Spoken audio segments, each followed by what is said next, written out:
So we're going to talk through watercolor painting, specifically some different techniques. The main materials that you're going to need for this project will include a cup of water for mixing your paint and cleaning your brushes. We'll also include a palette and a lid to mix any paint that you might want to mix in. And then a couple of different paint brushes. You can use assorted sizes for this project, and you want to make sure that the bristles are nice and soft because they're going to take to the watercolor better. So the first thing we want to talk about is the actual watercolor paint. As it is in the palette, it's going to be dry, meaning that you can touch it and the paint's not going to come off on your hands. To activate your watercolor, you're going to need to dip your paintbrush into water and then mix it into the paint. So whenever you're painting with watercolors, you can change the opacity of the paint, meaning you can change how light or dark it is based off of how much water you add to your paint. So if I want my paint to be lighter, I can just swirl it in the water, not add any more paint, and it's gonna make a lighter color. I can make a lot of a lighter color by taking the paint from the palette, putting it in the tray, and then diluting it by adding more water in. So instead of having to dip your paintbrush into the cup every time you want a lighter color, you can just go ahead and mix a lot of a lighter color all at once.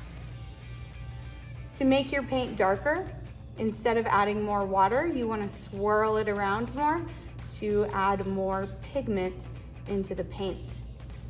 This is going to make your paint even darker and get you those bold values that you're wanting. Another great use for the palette is to mix custom colors. So I've got red in there right now. Let's say I want a red-violet color. I'm going to come over to my purple paint and I'm going to start mixing it up. And both red and purple are pretty dark colors. I know I've diluted this red down over here, so I'm going to be careful with how much purple I'm adding. If I want to add more red, I'm going to wash my paintbrush off first to get the purple paint out. Then I can go in and add more red and not contaminate it in the actual palette. So again, maybe a little bit more purple. I'm going to clean my brush off every time I go back. And I can mix in some custom paints here. When I paint with this, now I'm gonna have a custom color that's different from the red and different from the purple that's in the pan. So the first technique that I'm going to show you is wet on dry. We are going to apply wet paint to a dry surface. And I'm going to swirl up some paint using a thinner brush so that you can see as I'm painting wet paint on a dry piece of paper, the paint pretty much goes exactly where I lay it down. I don't have too much water, so I can better control what my paint looks like and where it goes on the page. This is a great technique for creating your basic blocks of colors when you start a painting, or for making any crisp lines or details that you want, or small details. The next technique we're going to talk about is wet on wet. This one can be done two separate ways. You can take a clean paintbrush and wet your paper for this technique, or you can use it with already wet paint.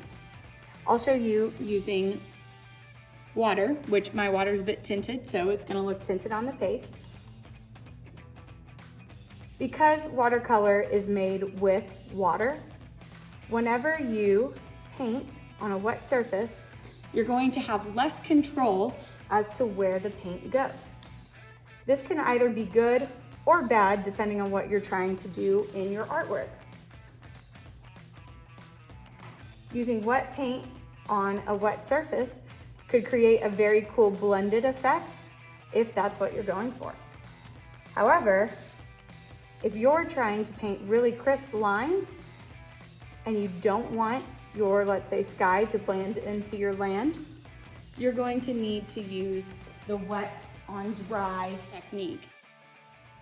A lot of students really like this technique when creating galaxies, sunsets, water, different scenes, because you can take a color and you can dot in other colors and the watercolor blends without much effort. You can always go in with more water on your brush to kind of help it blend together. And a lot of times, the paint will just bloom out from where you press it in. I'm not using a lot of pressure at all to go in and mix and blend these colors.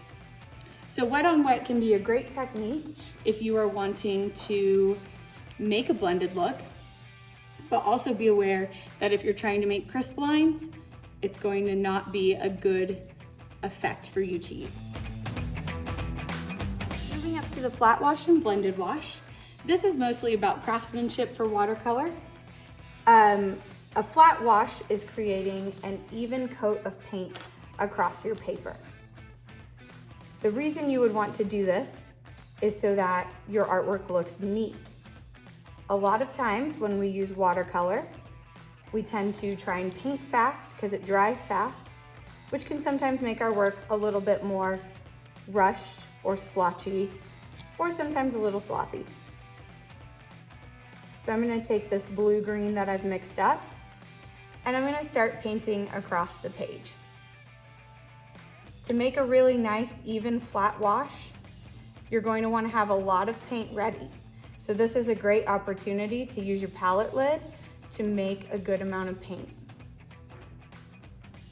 As I'm trying to get this paint nice and even, I am blending back and forth with my paintbrush, adding more paint and water as needed to make it nice and smooth. It takes a couple of times going back and forth over it, but eventually you can get a really nice, even painted section. If I were to take my paint and paint it more randomly and leave all these brush strokes in there, that's how it's gonna dry. It's going to be more splotchy. So to get a more even coat, you need to take your time and slow down. The final technique we're gonna look at is the blended wash. This one, students like to use specifically for sunsets, but there are plenty of other uses where you would want your paint to blend together and be a really smooth gradient. I'm gonna use sunset colors just because that's most commonly requested. But you can use any colors for a blended wash. So red, orange, and yellow. Red is gonna be our darkest color. I typically start with the darkest color, and I just use a little bit of it to start.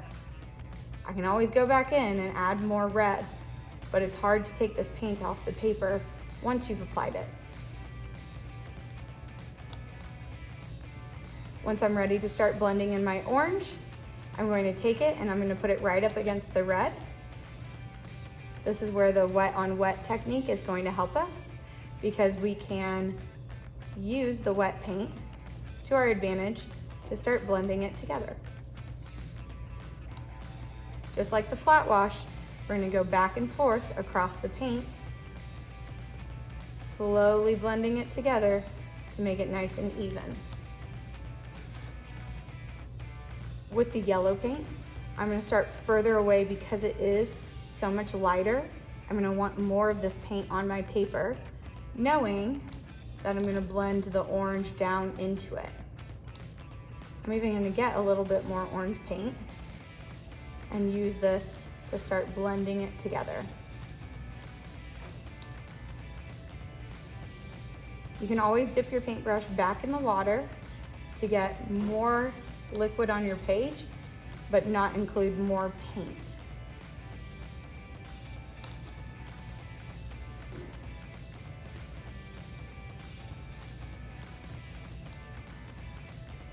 If you want to brighten up the colors more, you can go in and add more paint on top, or you can wait for this section to dry and then do another wash over it. That will darken up the colors and give you a more vibrant effect. Just remember, whenever you're doing a wash, that you want to make sure you're blending those colors together by brushing in and out of the sections.